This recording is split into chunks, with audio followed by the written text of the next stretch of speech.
जुन 2023 ICC world cup क्वालिफायरका म्याचहरू भइरहेका थिए जिम्बाब्वेमा, जसमा नेपाल पनि सहभागी थियो। र त्यो टुर्नामेन्ट सुरु हुनुभन्दा अगाडि त्यो टुर्नामेन्टका कमेन्टेटरहरू डिनरमा भेट भएका थिए र टिमहरूको बारेमा डिस्कस गरिरहेका थिए। सो कमेन्ट्री प्यानलमा Ian Bishop, Carlos Brathwaite, Andy Flower जस्ता वेल नोन कमेन्टेटरहरू थिए र टिमहरूको बारेमा डिस्कस गर्दै जाँदा जब नेपालको पालो आयो तब उनीहरू एकजना इरिस कमेन्टेटरको तर्फ फर्किए। त्यो कमेन्टेटरहरू कोही नभएर एन्ड्रयू लियोनार्ड थिए, जसलाई हामी तक्लु दाइ भनेर पनि चिन्छौँ। जब उनलाई नेपालको बारेमा सोधियो तब उनले नेपालको बारेमा खुब तारिफ गरे।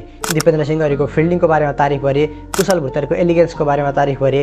त्यसै गरी उनले करण केसीको हार्ड हिटिङको बारेमा पनि तारिफ गरे र उनले फ्लोमा नेपालको बारेमा निकै नै तारिफ गरे, जसकारण पछि उनी मुख पनि भए। र केही दिनपछि जब नेपाल होस्ट टिम जिम्बाब्वेसँग मैदानमा उत्रियो तब नेपालले 171 को ओपनिङ पार्टनरसिप गर्यो भुर्तेल र आसिफको बीचमा। र कुशल भुर्तेल 99 रनमा आउट भएको त्यो इनिङ प्रायः सबैलाई थाहा नै छ। त्यो म्याच नेपालले जित्न नसके पनि नेपालको प्रदर्शन एकदमै राम्रो थियो। र जब त्यो म्याच पछि जब इयान बिशप र एन्ड्रयू लियोनार्डको भेट भयो त्यति बेला इयान बिशपले एन्ड्रयूलाई एउटा कुरा भने, you know that Lenny, I know you got lot of सेजिङ but this Nepali boys are pretty special.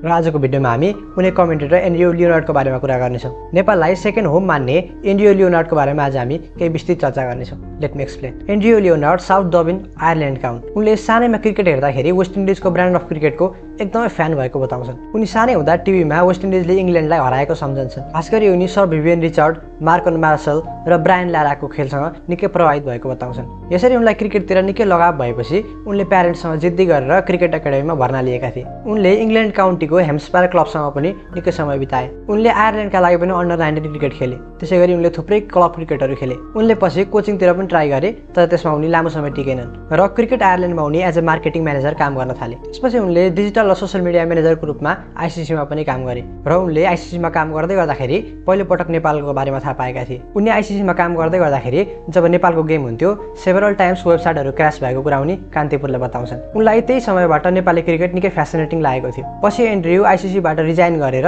एक समर सिजन आयरल्यान्डमा क्रिकेट खेल्न भनेर गए। त्यति बेला आयरल्यान्डमा पहिलोपटक गेमको लाइभ स्ट्रिम हुन आँटेको थियो र उनलाई आइसिसीसँग काम गरेको अनुभव थियो र उनले त्यहाँ एज अ प्लेयर नभए एज अ कमेन्टेटरको रूपमा काम गरे र त्यहीबाट उनको एक्सिडेन्टल ब्रोडकास्टिङको जर्नी सुरु भएको कुरा उनी बताउँछन्। र 2018 मा जब नेपालमा एभरेस्ट प्रिमियर लिग भयो त्यति बेला फरेन प्लेयरको रूपमा एकजना आयरल्यान्डका क्रिकेटर थिए केभिन ओब्रेन, जसको रिकमेन्डेसनमा एन्ड्रयू लियोनार्ड नेपाल आए कमेन्ट्रीको लागि र उनले केही समय अगाडि आफ्नो इन्टरनेसनल कमेन्ट्री डेब्यू गरेका थिए अफगानिस्तान र आयरल्यान्डको गेममा। र यसरी एभरेस्ट प्रिमियर लिगबाट नेपाली क्रिकेट र एन्ड्रयू लियोनार्ड बीचको सम्बन्ध गाँसियो। उनले नेपाली क्रिकेटलाई जति माया र समर्थन दिए नेपाली क्रिकेट फ्यानले पनि उनलाई त्यति नै माया दिए र एन्ड्रयू लियोनार्डले नेपाली क्रिकेटका ऐतिहासिक क्षणहरूमा आफ्नो आवाज दिए र एन्ड्रयू लियोनार्ड अहिले पनि नेपाली क्रिकेटको विश्व स्तरमा आवाज बनेका छन्। उनी नेपाल मात्र नभएर थुप्रै एसोसिएट नेसनहरूको बारेमा बोल्न रुचाउँछन्। उनी नेपाली क्रिकेट फ्यानको र नेपाली क्रिकेट प्लेयरहरूको बारेमा तारिफ गर्न पछि हट्दैनन् र नेपालको गेम पनि उनको आवाज बिना खल्लो लाग्छ। Thank you Andrew for your love and support towards Nepali cricket and to every one who is watching this video. Thank you so much.